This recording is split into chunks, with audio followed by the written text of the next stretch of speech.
The spiritual evolutionary progress that you have made in such a short time span is truly enormous.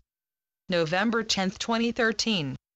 Many on earth are feeling very unsettled because it seems that what they had been hoping and praying for, peace, harmony, freedom, and abundance for all, a state of love to embrace all of humanity, is just a chimera, an unachievable hope in a world gone mad. Well, the world has been mad for eons, and slowly, over all that time, the prayers and intentions of many holy ones has been bringing about an amazing change, a move from a state of insane, fearful, and destructive rage back towards love, your eternal God-given state. That is what you are all on earth to bring about. A return to love, and you are succeeding despite your doubts and anxieties.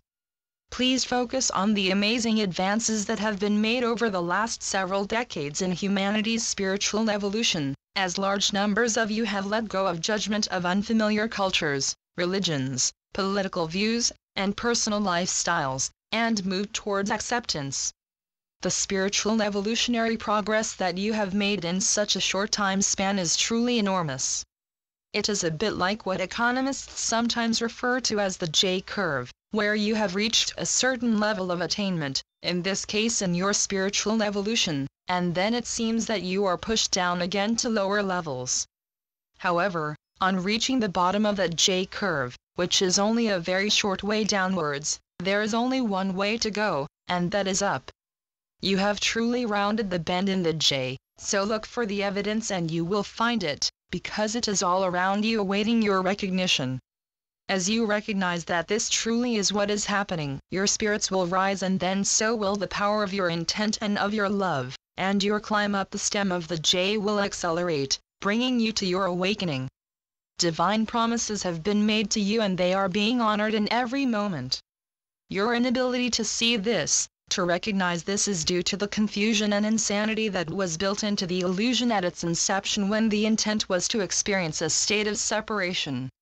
Part of that sense is due to the concept of linear time, a moment of commencement way in the past, the present, and a future stretching endlessly and perhaps rather fearfully ahead of you, except that your individual death is going to occur at some unforeseen and unexpected moment in that future, maybe very soon indeed. That is enough to unsettle anyone who has chosen to believe that the illusion, what can be sensed and measured with your physical senses and through instruments developed to enhance those senses, is the only reality. Everyone, without exception, wants and desires a valid and uplifting reason for living life as a human on earth. But many have accepted a culture that dismisses anything that embodied what humans cannot physically see, feel, smell, taste, hear, or scientifically measure, despite the fact that science is constantly having to reinvent itself as new information and knowledge knocks out the foundations on which previous certain and undeniable knowledge had been precariously built.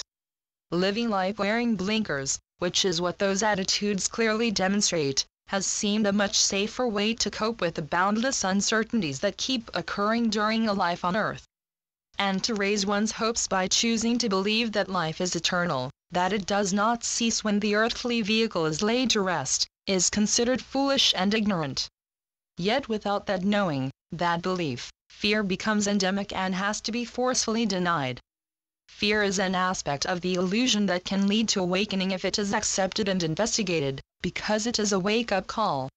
What am I afraid of, and why? I don't know. I am an intelligent adult, and truly there is nothing to fear, so I shall just pull myself together and get on with life. But that is just denial. The fear is buried, and it festers, causing all sorts of problems that seem to have no identifiable cause. That leads to anger, which is then frequently expressed with a reason for it being projected onto someone else's actions or behavior.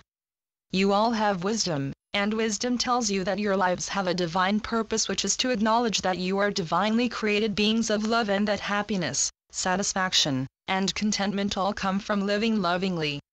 Everyone wants to be loved, everyone yearns for love, because love is your nature, and without it you are totally bereft. And it surrounds and envelops you in every moment, so you cannot escape its loving embrace. But anything unloving is anathema to it, and when you choose to be unloving in thought, word, or deed you close off your hearts and shut love out. And in rides fear, which has to be denied or conquered, but to conquer it is only another form of denial. The only escape or release from fear is through love. When you go within and quietly open your hearts to the love that surrounds you, your fears will ease, and the more you open to it, the greater will be the easing. And yet, convinced in the reality of the illusion, as so many are, to embrace love and offer it unconditionally to all with whom you interact in any way at all does appear to be insane. Nevertheless, there are very few of you who have not known someone in your lives who does just that, and you cannot be unaware of their peaceful and contented acceptance of life, in whatever form it is presented to them, and of their resultant joyfulness. There are very few among you who do not recognize that if everyone lived lovingly there would be world peace, and many of you are now engaged in doing just that and bringing that state into being. To be always loving is everyone's intent, but the distractions of the illusion lead you away from that ideal more frequently than you might care to admit, as you forget that intent and react unlovingly to a situation that seems to threaten you. Yes, you find it hard at times and you do or say things that you later regret, so please remind yourselves of the enormous strides you have made in strengthening your intent and desire to be always loving, and celebrate your successes instead of judging yourselves for your failings.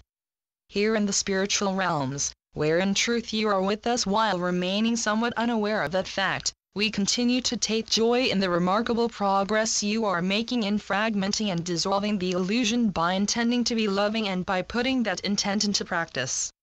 Your success is divinely guaranteed, as you well know, so keep practicing and awaken humanity, as has always been your intent. With so very much love, Saul. Channeled by John Smallman. johnsmallman.wordpress.com